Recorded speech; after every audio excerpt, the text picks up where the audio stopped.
కావలి పట్టణంలో యువతీ యువకులకు ఒక పండగ.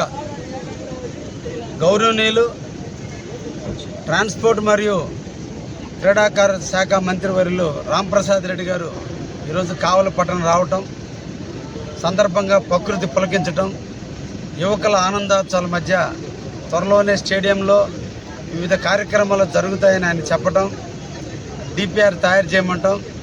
తప్పకుండా కావలికి మంచి రోజులు రాబోతున్నాయి. ఒక మంచి వ్యక్తి పరిపాలిస్తే ఆ ప్రాంతం కూడా అభివృద్ధి చెందుతుంది. సత్సంగం చాలా గొప్పది.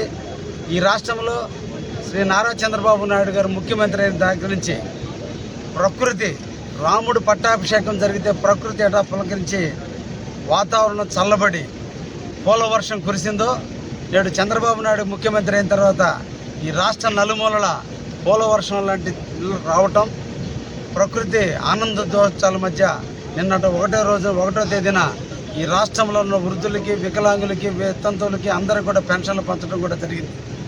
నేడు ఈరోజు అనుకోని పరిస్థితుల్లో ఈరోజు కావలిలో రాంప్రసాద్ రెడ్డి గారు రావటం, రాగానే మొట్టమొదట స్టేడియం సందర్శించాలని ఆయన ముందుకు రావటం, అందరూ పరిశీలించిన తర్వాత డిపిఆర్లు తయారు చేయటం నాకు ఎమ్మెల్యేగా నాకు ఒక అదృష్టం.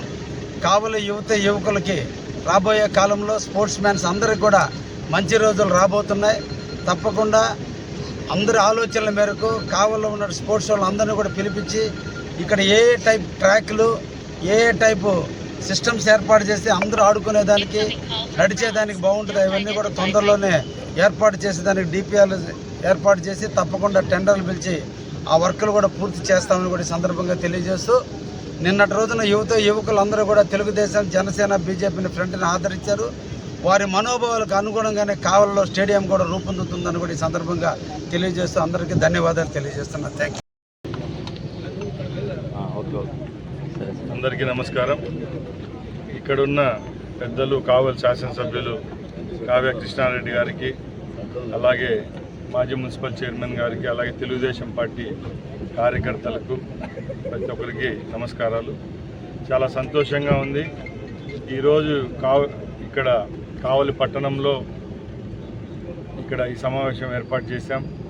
ముఖ్యంగా గత 5 సంవత్సరాల్లో పేద విద్యార్థులకు, స్పోర్ట్స్మెన్స్కు ఏ విధమైన సౌకర్యాలు కల్పించకుండా వదిలేసిన ఆ రోజులు కావివి.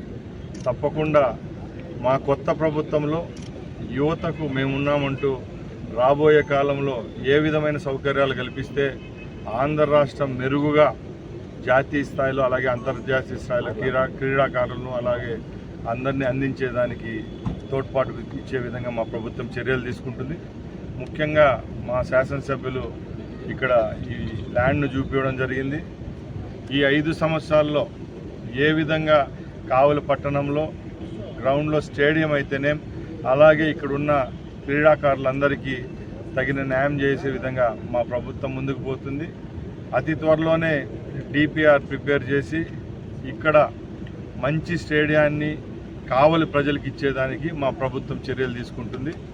అలాగే మేము ఒకటే చెప్తున్నాం, గత ప్రభుత్వాల్లాగా ఆడంబరంగా ఒక వారం రోజుల్లోనే వందలాది కోట్లు ఖర్చు పెట్టి ఏ విధమైన సిగ్గు శరం లేకుండా పేద ప్రజల యొక్క డబ్బులు దోచేయడం ఆ రోజైతే, ఈరోజు మేము ఒకటే చెప్తున్నాం, ప్రభుత్వం ఏర్పాటై 1 నెల అయినా కూడా అందరూ ముక్కున వేలేసే విధంగా మొన్న 1వ తారీఖున 4,000 కోట్ల రూపాయలతో ఈ రాష్ట్రంలో ఉన్న వృద్ధులైతేనేం, వితంతువులైతేనేం, వికలాంగులకు సుమారు 28 రకాల పెన్షన్లు ఇచ్చిన ఘనత మా ముఖ్యమంత్రి వర్యులు చంద్రబాబు నాయుడు గారికి, తెలుగుదేశం పార్టీకే దక్కింది. అలాగే మేము చెప్తున్నాం, మొన్న ఇదే జిల్లాలో పూర్వపు ముఖ్యమంత్రి తిరస్కరించబడ్డాడు. అసెంబ్లీలో పోయేదానికి కూడా ప్రతిపక్ష హోదా లేని వ్యక్తి ఈ 30 రోజుల్లోనే ఏదో రాష్ట్ర ప్రజలకు తెలుగుదేశం పార్టీ మా ప్రభుత్వం అన్యాయం చేసిందని ఆయన చెప్తా ఉన్నాడు.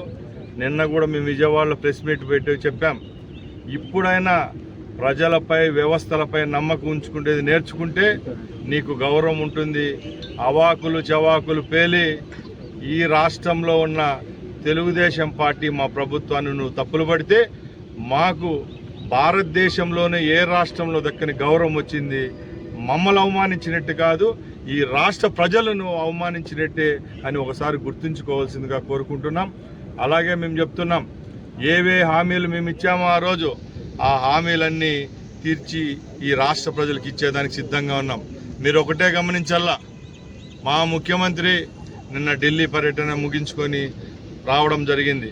నీలాగా ఢిల్లీకి పోయి మోకాళ్ళొడ్డి నీ కేసుల కోసమో నీ లాభాల కోసమో ఈ రాష్ట్రాన్ని తాకట్టు పెట్టిన రోజులవైతే కేంద్రంతో కొట్లాడి ఈరోజు రాష్ట్రానికి నిధులు తెచ్చే విధంగా మా ముఖ్యమంత్రి గారు పనిచేస్తున్నారు. ఒకటే మంచి అవకాశం ఈసారి వచ్చింది, ఎప్పుడు లేని విధంగా. కూటమిలో అక్కడ బీజేపీ, ఇక్కడ తెలుగుదేశం, జనసేన కలిసి ఉంటాయి. ఈ 5 సంవత్సరాల్లో తప్పకుండా కేంద్రం నుంచి రావాల్సిన నిధులు తీసుకొచ్చే విధంగా మా ప్రభుత్వం అన్ని చర్యలు తీసుకుంటుంది.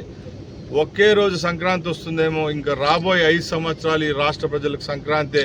ఎందుకంటే నరకాసుర వధ అయిపోయింది. జగన్మోహన్ రెడ్డి అనే వాడిని గురించి పట్టించుకుంటే ప్రజలు లేరు. ఫ్రస్ట్రేషన్లో ఆయన మాట్లాడుతున్నాడు. ఆ మాటలన్నీ నమ్మేదానికి ప్రజలు సిద్ధంగా లేరు. కాబట్టి ఇంకా రాబోయే కాలంలో కేవలం తెలుగుదేశం పార్టీ అజెండా ఒకటే, ఈ రాష్ట్రంలో మాకు గౌరవం ఇచ్చిన ప్రజలకు తగిన న్యాయం చేసే విధంగా ఈ రాష్ట్ర ప్రభుత్వం చర్యలు తీసుకుంటుంది. జై తెలుగుదేశం, జై చంద్రబాబు.